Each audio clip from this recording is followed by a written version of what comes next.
Live from the Score Atlanta television studios in North Atlanta, this is Georgia High School Sports Daily, powered by IBEW Local 613. Good afternoon and welcome to the Georgia High School Sports Daily. I'm your host, Craig Sager. Today it is Friday. We've got a great show lined up for you. We will be talking about in segment 2 the NFL Draft Dream landing spots for 5 of the top prospects from the state of Georgia. They played their high school in Georgia. Najee, myself, we will break down ideally where we want to see them go in the NFL, what team we think will be the best fit, or which would be the most exciting.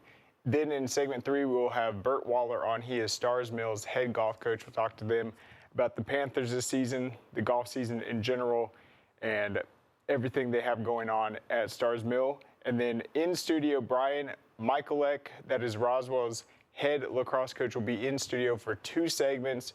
Roswell is the best team on the boys' side in the state, have another dominant run. We got the playoffs getting ready, so we will get an in-depth insight from that program heading into the playoffs. But let's go ahead and welcome Najee Wilkins on. Najee, you've been covering lacrosse the last few years, and you've been really high on the Roswell program.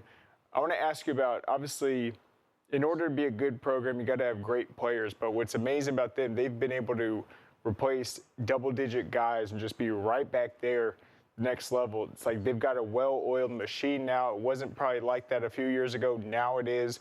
What do you think is responsible just for how they're able to do it and how they've been able to be so elite? It starts with the standard of the program, right? When you look at Coach Brian and what he's able to do, it starts at the youth level. They have a really good, program, beneath obviously, the varsity program, guys that they, develop. That's a big thing with Roswell. They're not recruiting, they're developing their guys from within. And their underneath program is really big. Obviously, their coach is with Thunder Lax. Coach Brian is, and but recently I think he was inducted to the Hall of Fame. He's just phenomenal guy. I believe he coaches the offensive side of the ball. He has another coach that's with him that does a phenomenal job as well. He coaches defense. So they're constantly developing these guys, playing a national schedule. They're playing one right now currently, with a team out of state they're going to play here. And I think they constantly challenge their guys. I mean, when you're doing that at a high level, when you're developing the talent, it only makes it easier for you when they get to the high school level. They know what the standard is of Roswell and to be a Roswell Hornet. So I think that's important. And this year, for example, they're 10-3. I have a loss to last year to Lambert, but those are some of the top teams in the state, right? But I like the way that Coach challenges them, and it really is the reason why they're 2-time defending state champions. They know how to win, and they know how to develop within, and that's why their program is so good. That's right. And so they've had the 3 losses. Let's go over them real quick. So Montgomery Bell Academy out of Tennessee, they lost 12-11. And keep in mind, this is after they've already clinched their region. It took just five games into the season, they were already region champs. So they've already had that number 1 seed locked up. They only have 3 seniors on their entire roster. This is a really young team. They get the division early, and now it's just about, as you said, finding the within the group, within the nucleus they have leading them, just finding who's going to be the playmaker on each given night, adapting the strategy. They then lost to Lambert 7-4. We know how good Lambert is, and then 10-7 to Lassiter. So they haven't lost back-to-back games. All of these have been outside of the area. How huge of a year do you think this is for them, though, to continue to build, but also knowing that next year they're pretty much going to be returning to everyone, probably be right back where they are, but just what do they need to get done this year to continue just to show how special this program is? I think they have the chance to complete a dynasty potentially if they were to win their 3rd consecutive state championship. This will probably, if I was in studio and was able to ask Coach Brown, I'd be like, well, how do you do it this year with losing so many seniors? They lost 10 seniors, I believe, from last year's team. So this could probably be his most difficult job, to say the least. And if they are able to still go and win a state championship, that just speaks to the level of the coaching, the players, the community, and what they can accomplish. So I think them challenging themselves early with high-end opponents like Lambert. Lambert's in contention to win a Division III championship this year. Last year is going to be a contender, obviously, along with Roswell in their division this upcoming year. Getting to see them early, you know what they have. And they have great players. Caden Parla, he's phenomenal on the attack. And Ben Ware, he's committed to Queens. They have players all over the field. So I think this would probably be the most satisfying championship if they were able to do it. Yeah, and I think also he's probably going to agree, but they probably haven't, in their own mind, reached their peak yet this season. No. Not and even then close. a perfect example, early on when they played Buford, that was on Valentine's Day, way back in February. They were down in that game 7-3, and then they came back and won 17-10. So that's an example right there where it wasn't a complete four-quarter game, but in that one half, they dominated. Not only did they come back, they blew them out. Buford, defending state champ. So even with this young team, we've seen what they're capable of once they hit that spark and get going. They can also push the pace. I feel like, just real quick, when you look at like the Lambert game, 7-3, that was always going to be a defensive game. Lambert's built on defense. They might not have been able to out-defense them, but when they're able to change their pace up, they can score in a flurry and get the hot hand and really open things up. So it's going to be very exciting. I wish you were in here for this interview with Coach, but obviously that's great insight, and we will get into it once he's here. But let's go ahead and get into our fast break headlines, and we'll get started right there. I'll start us off with headline number 1. So today we got a lot of baseball games, about 140 throughout the state. Next week is the last week of the regular season, so these games are huge, setting the stage for that final stretch of the year. So we will have a very intriguing doubleheader, but it's 3 teams involved. This is Hillgrove, North Paulding, and Centennial. They each are preparing for doubleheaders today. It will get started at 11 o'clock. That was the first game, North Paulding against Hillgrove. Very intriguing matchup. Hillgrove is leading their Region 3. North Paulding's in the thick of it with Walton, Cherokee, and then at the top of that region is Etowah. They will close out the regular season with a 3-game region series. This is a big matchup. And then after that, North Paulding will turn around and play Centennial at 1:30. And then Centennial plays Hillgrove at 4 o'clock. So I think this is a good opportunity for these 3 teams to each schedule a doubleheader to prepare them for this final week of the regular season. But in terms of what games am I looking forward to the most today, there are a ton of them. But it's definitely an intriguing doubleheader that is already underway. So we will check that North Paulding Hillgrove score. Maybe I'll have an update by the end of the show. But let's go on to headline number 2. We have some track and field. So we talked about last week, we had the Cobb County Championships, Gwinnett County Championships, Fulton County. Fulton County is very interesting. We saw Westlake sweep it on the boys and girls side, beating Langston Hughes in both instances. This weekend, the big result is going to be the Houston County Championship meets. The teams in this will be Houston County, Northside, Warner Robins, Perry, Veterans, and Warner Robins. Those results will actually be posted later today. And after this, what's interesting about the county meets, so when you have Gwinnett County, those 20-plus teams, they're going to include the private schools, but they're split up into about 4 different regions. Cobb County, there's about 18 teams that compete with the public and private. They're split up probably 4 or 5 regions too. A lot of these in the Houston County Championship, they're going to be in the same region. It's not as many teams as those big metro ones. So this is going to be a great preview for the region championships, which are next week. So we'll have the return from spring break. We've got the region championships. To me, that's more about individual glory, being able to call yourself a county champion. Then you've got the region championships coming up. So we have a couple more county region, then we got sectionals, and then about a little over a month, we'll have the track and field state championship. So it's coming up very closely, but we will have more info on that result, seeing who came out on top. All right, headline 3, we got a great track and field story up by Will Fields of GAC, how they set 5 county records at the Gwinnett Championships last week. This was hosted by Collins Hill. GAC had an impressive showing with the girls team placing 6th overall with 66 points. The Spartans walked away from this meet having set 5 county records, largely due to contributions from Ava Kitchens and sophomore Skylar Cunningham. In the 100-meter dash, Cunningham set a new county record running time of 11 seconds, 61 hundredths. Incredibly, this record would only be enough to land her a silver medal in the event. Her teammate Kitchens would take home a gold medal with an impressive 11.57 in the same event, making her the new current record holder.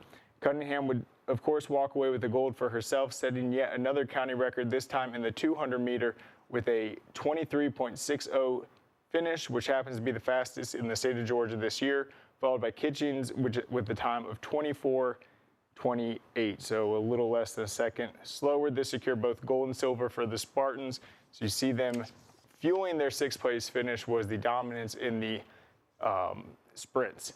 Ava Kitchens was a Nike indoor national champion in the long jump, and Skylar Cunningham made the finals in both the 60-meter and 200-meter races. This is what their head coach, Brad Kinser, said. We're looking forward to having both of them back. They stayed with their club until after the Nike National Indoor season, and they joined us. So that was actually the first time we're kind of at full strength this season. It was at the county meet.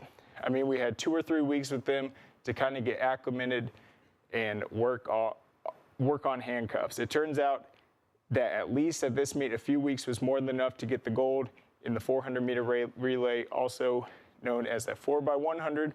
Saw another county record broken for another gold for the Spartans. This was comprised of Skylar Cunningham, Kelsey Bailey, Ava Kitchens, and Sydney Sherrod. And then Kitchens also had a gold with the long jump, 20 feet, 3.5 inches, setting another county record. So you see those stars for the Spartans coming back, giving them that spark, some big-time results from Gwinnett County. All right, I'll be quick on the headline for Colquitt County. They had a season-high 16 runs in a win over Richmond Hill.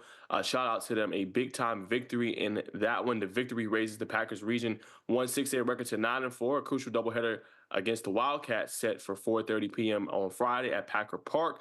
The Packers will claim second place in the region and get a first-round state tournament playoff series at home if they can complete the sweep of the Wildcats. Colquitt and Richmond Hill entered the game 8-4 and tied for second place in the region. Lowndes solidifies hold on first place in the region by defeating Valdosta 4-3. We mentioned that earlier in the week on the show. The game was scoreless after 7 innings before the Vikings scored 4 in the top of the 8th. Valdosta scored 3 runs in the bottom of the inning and had a tying run on the third with the final out was recorded. All right, final headline. Max Prep sophomore All-American team features several Georgia players. I want to give them a highlight on this one. Obviously, you can see Keandra Acree. She is a special 1,000 points fast to do so in school history. She averaged 31.1 points, 15 rebounds, 5 assists, 4 steals, 3.7 blocks as well. Ciandia Dennis, we know how special she is. They won a state championship for Creekside. She tallied 20.9 points, 6 boards, 6 assists, 3.8 steals, and securing that state championship, 30 in the semifinal and 22 points in the final. Last but not least, Finley Parker.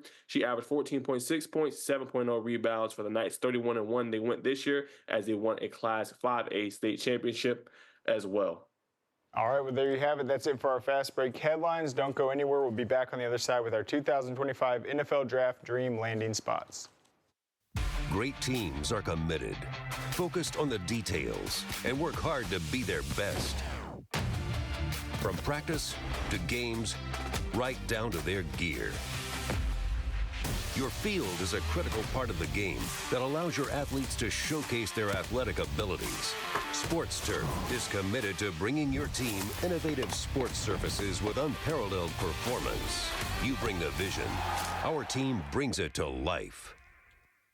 This makes my dad proud. He went through his whole career as an employee. Now I'm the employer, something he didn't achieve. We are signatory to IBEW and do IBEW people wherever we go that we feel like they are faster and better than any of our competition. The advantages of being a signatory contractor is you're trained employees.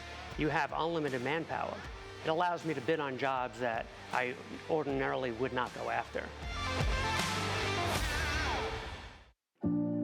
We celebrate the athletes, the buzzer beaters, the record breakers, the wins. Now, it's time to celebrate the people behind it all.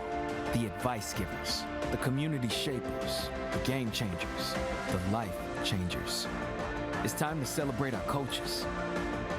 Join all of us at BSN Sports and show your coach some love by sharing their story with #ThankYouCoach. Man, you know how to do this? Man, I don't even know. I was flipping burgers last week. Violation, unsportsmanlike conduct, impersonating a craftsman. Skilled trade unions are well-trained career pros, not part-timers. Construction is a rewarding and lucrative career with the advancement potential, but you have to do it the right way with the right training. Learn how you can be a pro. Find your career at GeorgiaConstructionCareers.com. Georgia High School Sports Daily is brought to you by the International Brotherhood of Electrical Workers, Local 613. Electrify your career. All right, welcome back to the Georgia High School Sports Daily. Right now I'm joined by Hayden Gilbert, Max Wyborski. We got Najee on as well. This segment is going to be fun. It's going to be our 2025 NFL Draft Dream Landing Spots for 5 guys. These are going to be Travis Hunter, Phil Maffa, Tate Ratledge, Mykel Williams, and Malachi Starks. 3 of them went to Georgia: Tate, Mykel, and Malachi. Phil Maffa, Clemson running back, and then Travis Hunter, Heisman winner, Colorado. So these 5 guys, what we have done is look into the draft, maybe look at what the projections are, who has a beneficial pick, but also look at these teams' needs and say where's a good fit for each of them. So let's go ahead and start with Travis Hunter. We'll pull this up. Hayden and myself both say the Browns. They'll have the number 2 pick. And then Najee and Max have the Giants. Hayden, I want to ask you, how big a deal would it be for the Cleveland Browns, a franchise that's hungry to win, but just to be able to have a superstar like Travis Hunter where they'll feel like they have a guy that is kind of unique to the rest of the league? Well, I think when you look at the Browns are back in a rebuild. It's time to kind of start over. They don't have a quarterback right now. They don't have, so they need to take the best player available. And if you don't believe that either of those 2 quarterbacks are, or whatever quarterback is still there, most likely Shedeur Sanders is that guy to be a franchise quarterback for the next 10, 15 years. You just need to take the best player available, and that is Travis Hunter.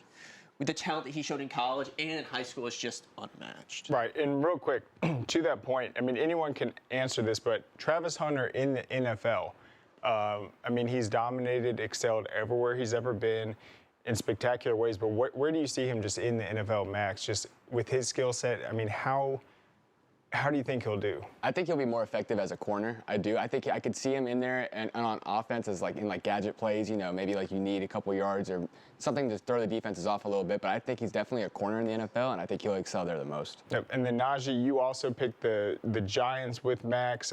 Just talk about what impact that would be and why you think the Giants are a good fit.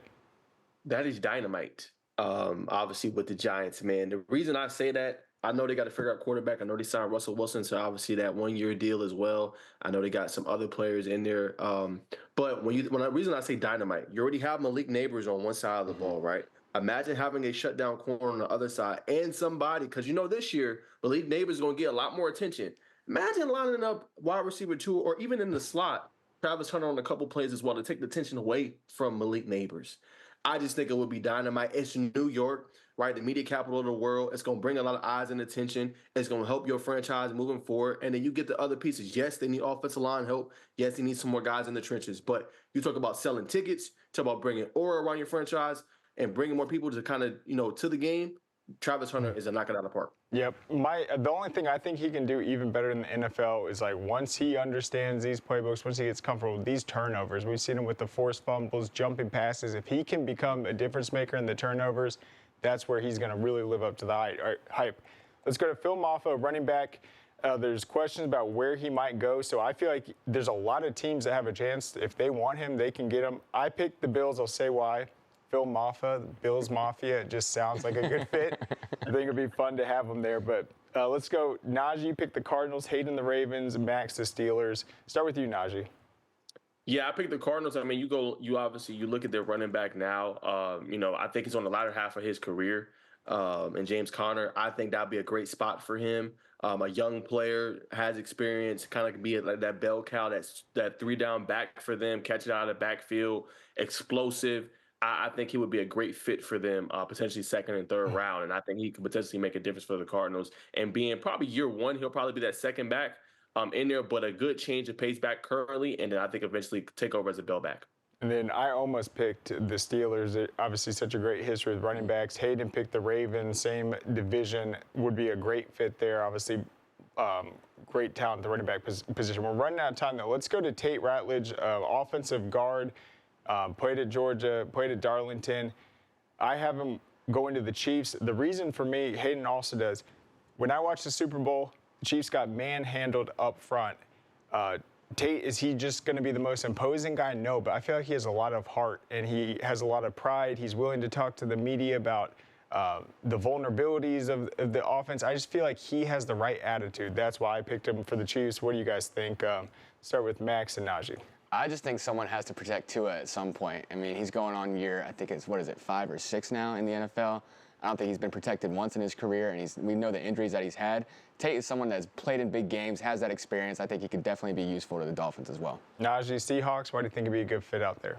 Their interior offensive line is not good. I mean, it's just not. It's not good at all. They need some help, and Tate Ratledge could potentially help them moving forward. They got a great running back in Kenneth Walker. They're going to add some pieces in the draft. I know they got rid of obviously DK Metcalf. Tyler Lockett's no longer there, but you need somebody to kind of be that guy. When we look at rebuilds real quick, we look at the Packers sometimes. We look at other team, the Rams. They always go in and get an interior offensive lineman, and they build around there a 10-year potential veteran. I think that could be next for Seahawks, and he would be a guy to get. All right, let's go to Michalec Williams, defensive end.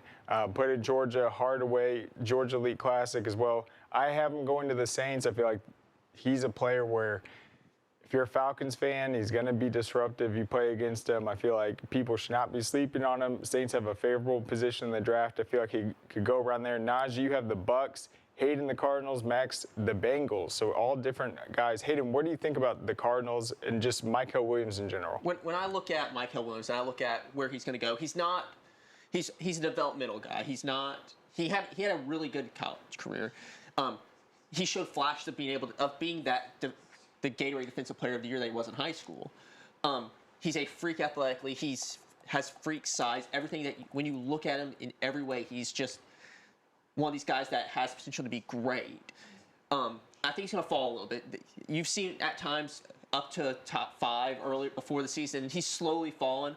I think when you look at the Cardinals and a team that is in a slight rebuild, they're not blowing it up, they're not completely tearing it down, but they're going to try to find an edge rusher that could be the best edge rusher in the league if he develops correctly. Absolutely. I know Najee picked the Bucks. He feels like there's a need for him there. Let's move on to Michalec Starks. We only have 2 minutes left. Safety from Georgia. I have him going to the Dolphins. I just think he'd be a very excited player, roaming around in that secondary, hitting people, making plays. Najee, you got the Vikings. Hayden, the Seahawks. Then Max, the Falcons. Max, let's start with you in the Falcons. Do you feel like he'll be available then? Should they maybe move up? I mean, how big of a difference maker would he be? So I feel like for the Falcons, I know the glaring need right now is an edge rusher. I know a lot of fans have been talking about whether it's Mike Green, whether it's the kid from Boston College, James Pierce, Michalec Williams. I feel like there's a lot of guys there at edge rusher that they could possibly get in the second round. But I feel like Michalec Starks is going to be too good of a player to pass up on at 15. Great ball skills, great player at Georgia. I feel like he'll be great at Atlanta as well. And then Najee, real quick, the Vikings, just why would he be a good fit there, and why should he be taken highly in this draft? I think he should. They got him currently projected to the Ravens. I don't want him to go there. I'm going to be honest with you, because he's that good. I don't want him to go against my Bengals, to be honest. I would love my team to pick him. But the Vikings, you eventually got to replace Harrison Smith, right? And what better mentor your first year coming in to learn from him? I think that would be a great fit for them. And they got somebody that could pass the torch too. To Max's point with the Falcons, they didn't re-sign Justin Simmons, right? That'd be another really good fit for them potentially to come in with a Jesse Bates and learn the scheme and everything like that. That'd be another great fit as well. Richard, 30 seconds, Hayden, the Seahawks. When you look at the Seahawks, they have a defensive head coach, and when they were at the top of their game with the Legion of Boom, they had players like Cam Chancellor, Richard Sherman that were hard-hitting, just hard-nosed, put your nose down and just be great football players. And I think when you look at someone like Michalec Starks, that's kind of the player that he is, and that's the kind of culture that they have. Yeah, and the athleticism is just off the charts. He is unbelievable. But those are the 5 names to watch. That's it for that segment. A lot of fun. Don't go anywhere. We'll be back with the Stars Mill Golf Team.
Georgia High School Sports Daily is presented by GeorgiaConstructionCareers.com. Transform your future today. And by Smart Local 85. Sheet metal is a smart move. Welcome back to the Georgia High School Sports Daily. Right now we'll be joined by Burt Waller, Stars Mills head golf coach. How's it going, Coach? Doing well. How about yourself? Doing fantastic. So let's just start with this golf season. What you've seen from the team so far, maybe some of the highlights that you've experienced with your team's success, and then how you guys are preparing for state. Yeah, so we're a little bit more experienced this year. Last year, we had a very young team. We had a bunch of juniors, but they were first-year golfers, and they were coming from other sports, you know, kids that played baseball the year before, soccer. And so just getting them in the routine of what it feels like to play under that pressure of having to score and play in tournaments and such like that, it helped them this year. They knew what to expect. And we performed at a much higher level on the boys' side. The girls were already very experienced, and they've actually added 2 freshmen that are going to be scorers for us. So we're even deeper on the girls' side than we were last year. So we're solid on both sides. We're looking forward to the area tournament on April 29th, and then obviously state after that. Hopefully we qualify and make it straight to state. And then for the boys and girls, they both have had a lot of success, but do they typically play the same schedule or are they at different courses throughout the year or kind of on their own mission? No, we kept trying to get them in the best tournaments we can get them in according to our schedule and where it's going to fit. They don't always play the same thing. Like the boys played the West Georgia Invitational down at Callaway. The girls played the Lady Granger, which was at Highlands. So we mix it up and kind of go wherever we can, travel to the easiest, and is also good quality competition. Plus, we try to see the courses that we're going to see in postseason, if at all possible.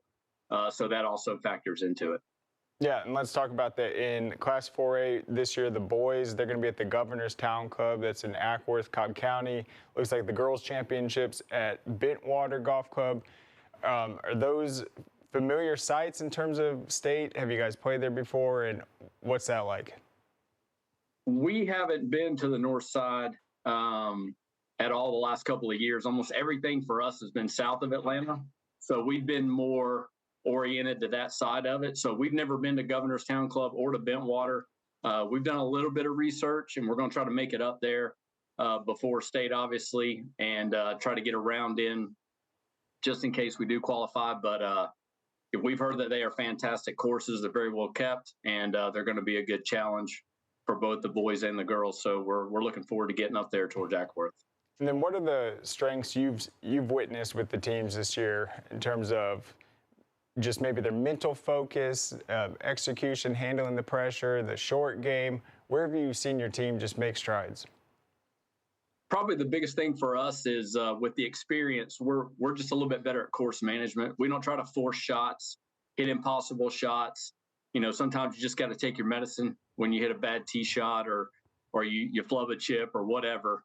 And just don't make a bad hole worse, and don't let a bad hole be a bad hole for 3 holes in a row. Just let it go, move on to the next hole. That's probably the thing that we're better at this year than we definitely were last year.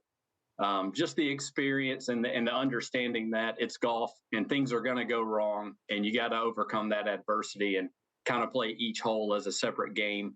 Our kids have done a great job of that. They understand how to practice now, and we're seeing it in the scores. They're just playing better. And then who has been some of the highlights this year, just in terms of their results or team results? What's been an outing that really stood out?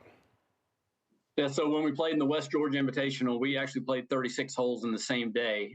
Case and Hara led us in that tournament, played really well, shot a 76 and 74 in what was a long day of golf.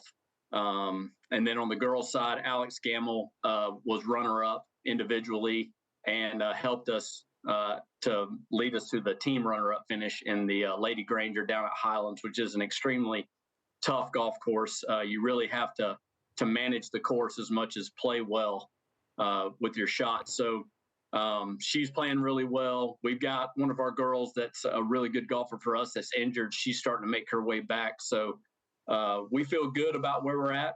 And hopefully everybody comes back from spring break healthy. We don't get any broken bones or illness or anything. And we're ready to tee it up and get ready for area and state coming up. Yep, and then you're also a football coach, offensive coordinator. So I guess in that, you're calling the plays every single time. But when it's a golf tournament, how hands-on are you? What is it like when you got your 4 or 5 golfers out there? How do you kind of track everything that's going on, and how involved are you able to be? Yeah, golf is kind of the exact opposite of football. Whereas in football, I feel like I can have a direct effect on the game while the game's going on. In golf, I kid with people all the time that I'm just a ugly cart girl, basically, that is there to give out drinks and snacks and help the kids wherever I can. But basically, we've done our work up front. We understand where the misses are, where we'd like to play according to pin location, those kind of things. And the kids just have to go out and execute. I can help them with certain things that I see throughout the round. If I see other people playing a hole a certain way or benefiting from the way you can play an approach shot or a tee shot to give you a good angle, but it's very limited in golf. So we don't, definitely am not as involved on the golf side of things as I am in football, but it's a different kind of sport to coach, but it's still fun. And watching these kids play, they're a lot better than I am. So it's fun to go out and watch them play. So. Yeah, I think you've been doing this over a decade now. So what's it like just with like a month or a little over a month to go before the state championships? What's this final month of the season like in terms of qualifying? What are the goals that you need to do to get ready for state? Yeah, so for us, it's all about scoring. And so we almost exclusively focus on short game. A lot of the kids have their own swing coach. We don't talk a whole lot about swing at practice. We basically talk about course management, short game, chipping, putting, percentage wedge shots, those awkward shots that they encounter during a round. We try to practice the stuff that they're not going to go practice on their own. The stuff that's not fun to practice, that's what we try to focus on when we practice. And because we know they're going to go out and hit range balls over the weekend when we don't have school practice. They'll go hit for hours. So we don't need to do that during our practice. We focus on chipping and putting. And basically what we'll do is we'll try to pick a day, try to get over to Georgia National, which is where our area tournament is, get a practice round in, have them take their little legal pad and make notes. This is where I want to miss on this hole. This is where I absolutely can't miss on this hole. Don't want to be long, would rather be short on this approach shot, whatever. Make those notes so that when they get there for area, they don't really have to think. They've done the work up front. They go out, they execute the shot, and they play to the best of their ability. And we've had a good bit of success doing that over the years, and that'll be our plan again. Absolutely, and Class 4A will be very exciting. I think it might be the toughest classification of them all. Just so many talented programs. Coach Waller, thank you so much for joining us. Best of luck. Thanks for having me. All right, there goes Coach Waller. We'll be back on the other side, close it out with Roswell's lacrosse program. We celebrate the athletes, the buzzer beaters, the record breakers, the wins. Now, it's time to celebrate the people behind it all. The advice givers, the community shapers, the game changers, the life changers. It's time to celebrate our coaches. Join all of us at BSN Sports and show your coach some love by sharing their story with #ThankYouCoach. Dang, where you get this car? You need to join the union. The union? Absolutely. You can get 10 of these. Union construction workers earn the highest wages with the best benefits and the most protection in the construction industry. Find your career in construction. Go to GeorgiaConstructionCareers.com and start your future today.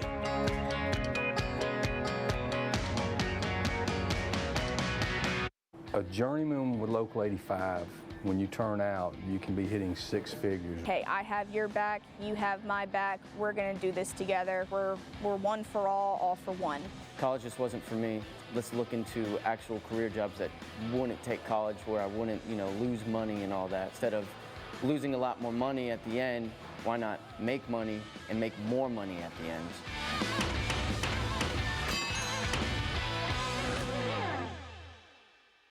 What happens after you graduate? Will you go to the next level? Will people have your back in the heat of the battle? Will you still train like a champion in pursuit of greatness?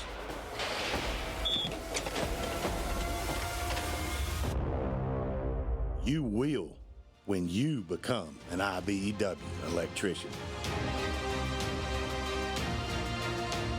Join our team. Visit IBEW613.org. All right, welcome back to the Georgia High School Sports Daily. Right now, we're joined by Michalec, head coach of Roswell's boys lacrosse program. Thank you so much for coming in the studio. Thanks for having me, guys. You bet. So, is it spring break for you guys right now? Yeah, right now we're on our last Friday of the spring break, and we get back going on Sunday night. We'll have the boys back, get them back going in shape, and then Monday hit them hard with just, basics, stick work, ground balls, back to the fundamentals. Yeah, what's spring break been like just over the years? You guys got these goals to win the state title. You have this interesting week, no school. How have you been able to take advantage of this period to come out of it just when the games matter the most? Just the past 2 years, we had a couple bad losses or tough losses previous spring break, and I think it's a good time for the boys to get away from the game, for us just to reset. Everyone's coming back. They know it's either 8 games left in the season and one game and we're done. So I think the boys get back refreshed and rejuvenated and just trying to make history with the Roswell program right now. Certainly, and you guys have obviously made history already, but this year's been interesting. I thought it was incredible. I had to do a double take when 5 games into the season, when we're just into our week 2 rankings, you guys already clinched the region title. It's a smaller region, but the 3-0 start, they mathematically put you guys as the #1 seed. Have you guys always been able to put those region games early on, and then how have you guys taken advantage of that? So usually on the past 2 years, we were in a region with BT, Cambridge, can't think of the other one. So they were tougher regions. So now we have Chattahoochee, River Ridge, and Johns Creek, which are good teams. But we're able to get those games out of the way this season and try to build more competition in the later season. Like we played Lambert. We played a team from Tennessee, Montgomery Bell, good program. We played Lassiter, who's looking really good this year.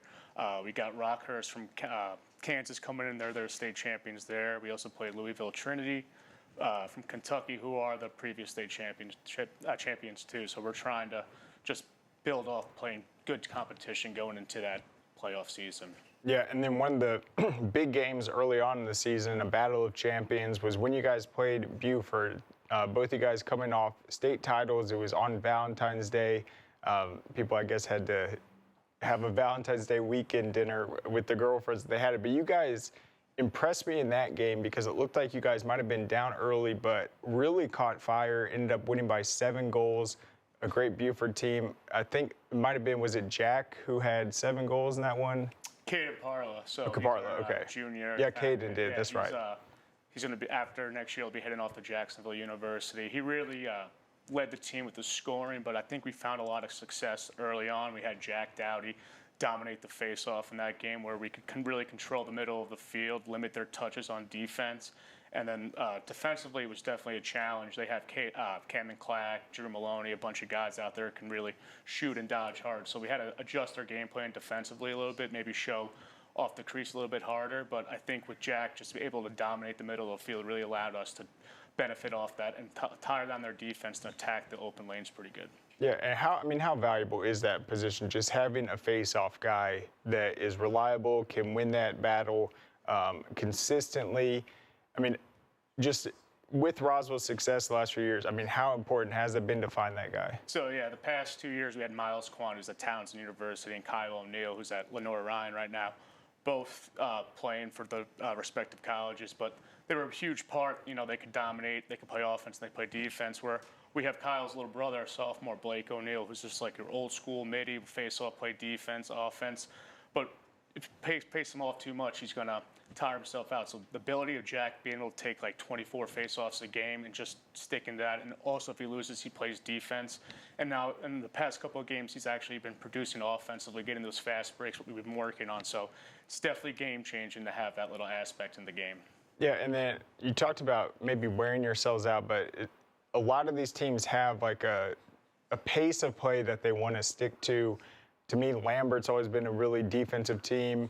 I think like until 2 years ago, West Forsyth had never even scored double-digit goals on them. They like to play slow. But with this year's team, how does the pace of play differ? And then how versatile are you guys? Like to be able to, when you guys need to speed it up, when you guys are finding success to close out games, and then playing slow ball when you need to also. So we tend to like to play fast up and down, which often bites us in the butt when playing defense, get a lot of transition looks. But usually when you're winning face-offs and you're able to make the saves, get it up the field, we have those transitions. I mean, we have Jackson Hardwick. I don't think anyone knew about him. He's been on JV the past 2 years. I think he has over 55 goals right now. He's just your old school crease guy, good hands and all that. But, you know, in games we were down against Buford, against Montgomery Bell. We had a nice little comeback, fortunately lost. But the resiliency in the group, right? And this year we're probably younger than we ever been. And we have 3 seniors, and we're kind of relying on a lot of juniors and sophomores to play big roles, which they played in the previous years, but now they're asked to be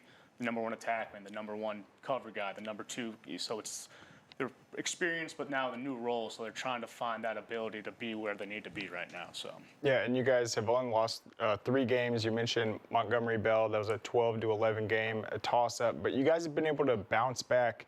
So, I mean, how coachable is this group to be able to look at a result and maybe adjust it just by the next time you guys get out there? This group is probably the most willing to learn. They're always asking questions. After the last year game, we had a good team meeting, and everyone wanted to know what they could do better. So I think leading up to that point, we didn't work on our weaknesses. Now, coming back from break and even before break, we started working on tendencies where we were weak at. So I think just doing that's going to open our game plan offensively and defensively as well. And then in terms of the lacrosse community, I think it's interesting. I mean, what are the parents like? Do they understand the sport of lacrosse? I mean, their kids are good. They're playing at an elite program. I mean, how involved are they just in understanding what you guys are trying to do with this team? We have an awesome parent group in Roswell. Most of our boys play either for 3D or Thunder Lacrosse, so they understand the game and they understand what their kids are doing well and what they're doing wrong, but they're always looking for that feedback. So it's, for my 5 years and 6 years being down here, I just saw enormous growth in the game, and everyone's actually catching up and understanding the game a lot. But there is a lot of lacrosse IQ that we're still lacking just in the state of Georgia in that sense, but I think we're definitely picking it up. Yeah, and you were mentioning Thunder Lacrosse. So, I mean, really in your area, this North Fulton area, I feel like that's where lacrosse is taking off in the state of Georgia. The Eagle Sticks program for Milton on the girls' side. I remember like 10 years ago or a long time when lacrosse was brand new, that was kind of what established Milton to the powerhouse. You guys were obviously huge rivals with Milton. You guys have Thunder Lacrosse. So how many of these players these days compared to maybe a few years back are these like year-round club guys? I would say with Roswell, we have like a good 5 or 6 kids playing all year round. Even when I first moved down here, the 23 class, I think they had like 10 Division I commitments. So like the game has expanded so much down here. And when you go up north and we're competing against these teams, we're far more athletic than all these teams from up north. But what they have on us is the ability to play in between the lines with that lacrosse IQ. So that's what we're trying to hammer, you know, in the summer lacrosse, our spring and fall training, just trying to understand the game from inside of it instead of worrying about all that skill work. Okay, and then just the rest of the season, what are you looking for just in these final games before the playoffs that maybe you haven't seen so far this year that you guys are really trying to polish before the playoffs? So our big message, like before every game, we got to have a full 48 minutes of lacrosse, right? We've played a couple of games where we had a good 37 or that, but we haven't put a full 4 quarters together. So I think coming out of this break, we want to work on just, you know, riding that high the whole game. There's times where we have a tendency to go up big and then we kind of fall down. So we're just trying to keep that motor going the whole time right now. And then real quick, I mean, who's been in the net for you guys at goalie this year? What have you seen with that? We have Will Colvis. He's a junior right now. You know, got to learn behind Blake Jessica, Luca O'Reilly last year. You know, he's definitely figuring it out right now. Definitely been working hard to do what he has to do, and I'm pretty confident with him going forward after spring break. And then in terms of the back line of the defense, that last line of defense, I mean, how is that? What have you seen from them this year? So we have, early on, Declan Lafferty broke his wrist in the wrestling state championship. So really relying on junior, 3-year starter D. Maddox and Harrison Penn, 2-year starter, but a sophomore, right? You know, they were able last year when we had Carter out either cover the 2 or the 3. Now they're either being asked to cover the 1 or cover the 2 attackman, and now it's just a different adjustment, just learning how to really play those angles and time their checks well right now. And like I said, we have Declan Lafferty, and then we have 2 great LSMs, Rowan Shapiro and Sam Gotham, are both also juniors. So everyone will be back next year on our defensive end. Absolutely. All right, well, that does it for this segment. Don't go anywhere. We'll be back. One more segment talking Roswell lacrosse.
Welcome back to the Georgia High School Sports Daily. We're joined once again by Coach Michalec of Roswell. Coach, you guys got 5 games left on the regular season. You're going to play, is it Issaquah? Issaquah from Washington State, coming all the way to Georgia. Be senior night for you guys, a special occasion. Then you're going on the road, Raven Gap, Centennial, and then BT and Rockhurst. You guys are 10-3 right now, coming off a really dominant state championship run. When you look at this 10-3 record, was this kind of a realistic expectation, or do you feel like you guys are in that spot where maybe you guys had this part as the goal and you guys have been able to live up to it? I think it was interesting, coming off of last year, if we lose a lot of guys, I'm kind of relying on guys who are swing guys no one ever heard of because they haven't played. So coming in the year, I didn't know what to expect. I knew what we were going to do well was probably be our defensive end, but it kind of surprised our offense.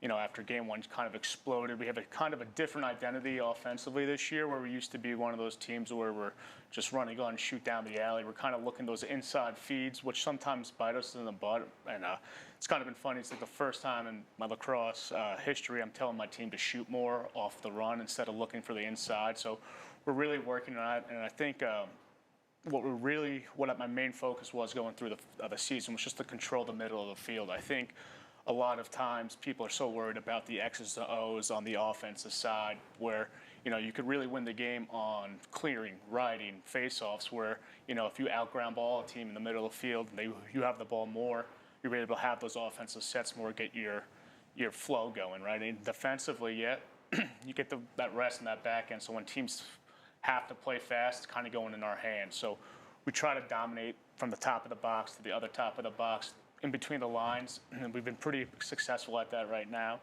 And I just think, I think we're figuring it out at the right time right now. So I think we're moving forward pretty good. And then what have you seen just with opponents maybe adjusting it to that style where you guys trying to use your athleticism, be more aggressive, but what are some of the things you've seen teams try to do? So, Lambert, Lassiter, they were able to kind of dominate, bullish around on offensively, kind of out-muscle us on defense a little bit. Taking away our strengths, they did a really good job of. And after those losses, it's pretty evident if we don't change and not work on our weaknesses, we're going to have a tough go moving forward. So I think the real big thing after those two big losses were, hey, let's not worry about what other teams are going to do. Let's worry about what we have to do to beat those other teams.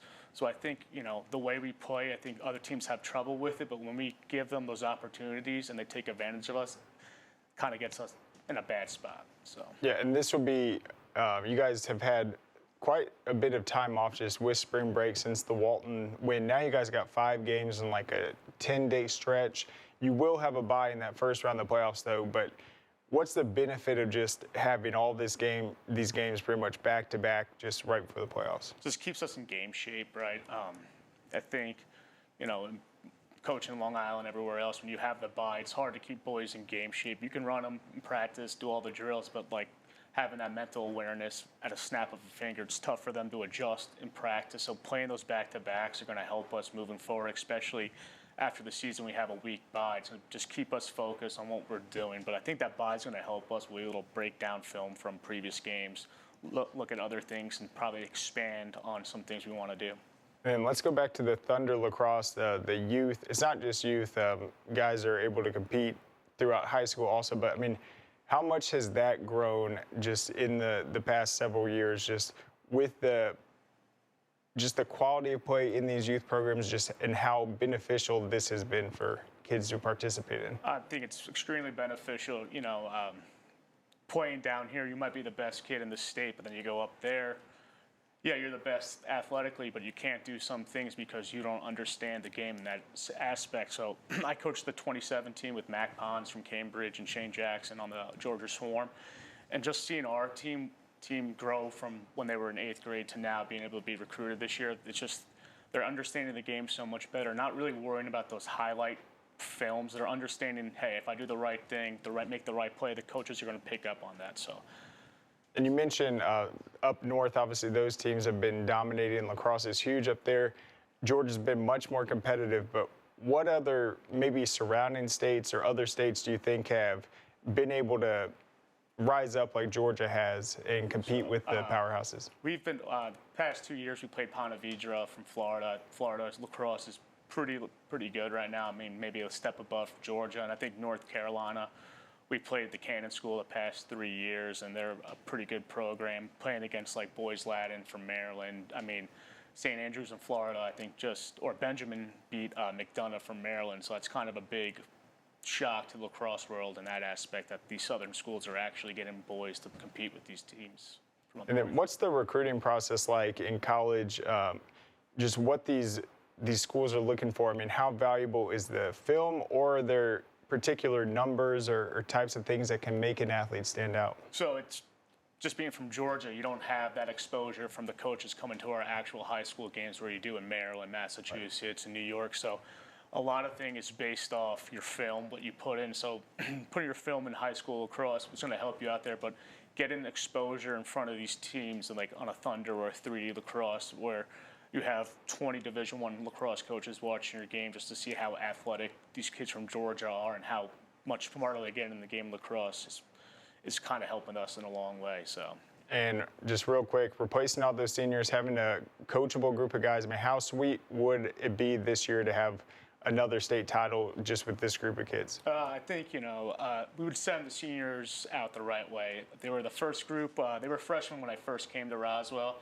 So just, they've been part of the culture build we've been trying to build, and just to send them out the right way would be huge. And I think it would be the first time in Georgia history that a team in lacrosse has won 3 in a row. So it would be super special, but I don't want to get ahead of myself right now. It's one game at a time. Certainly. Well, thank you so much for coming into the studio, cueing us in to your team, and go Hornets. Thank you. Appreciate it. All right. Well, that does it for this week. We'll be back on Monday with another episode of the Georgia High School Sports Daily live at noon. Go to scoreatl.com for more coverage. Hey, is the power off on this? I don't know. Just take it off.